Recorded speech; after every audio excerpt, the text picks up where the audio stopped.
9મી કલમ, જો હું કબરમાં જાઉં જો હું કબરમાં જાઉં તો મારા મરણથી શું લાભ? મારા મરણથી શું લાભ થાય? શું ધૂળ તારી સ્તુતિ કરશે? શું ધૂળ તારી સ્તુતિ કરશે? શું તે તારું સત્ય પ્રગટ કરશે? શું તે તારું સત્ય પ્રગટ કરશે? મરણ પામ્યા પછી હું દેવની ભક્તિ કરી શકતો નથી.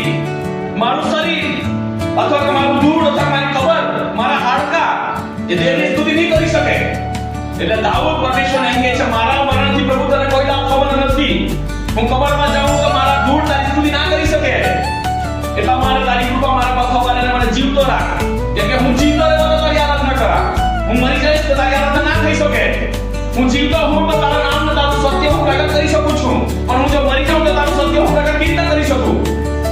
એટલે જ્યારે તમે બીમાર પડો ત્યારે પ્રભુને એમ જ કહો. મરવાની પથારીમાં જ્યારે તમે હો ત્યારે એમ જ કહો, પ્રભુ હું મરી જાઉં તો તારી સ્તુતિ કોણ કરશે? જો મને કબરમાં મૂકો તો શું ધૂળ તારી આરાધના કરશે? પ્રભુ તમને જીવતા રાખશે.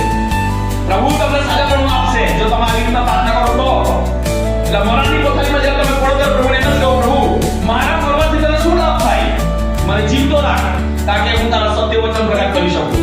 મને જીવતો રાખ તાકે હું તારી સાક્ષી આપી શકું. મને જીવતો રાખ કે હું તારી આરાધના કરી શકું. મારા મરણ પછી પ્રભુ તને કઈ લાભ નહીં થાય. પ્રભુ તમને સાજાપણું આપશે. પ્રભુ તમને જીવતા રાખશે.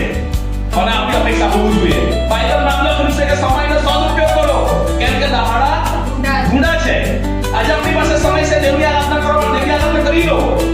આજે આપણી પાસે સમય છે દેવના વચન સાંભળવા માટે. આજે દેવના વચન સાંભળવા તમે શું કહે આત્મિક ભૂખ તે તમે પેદા કરો.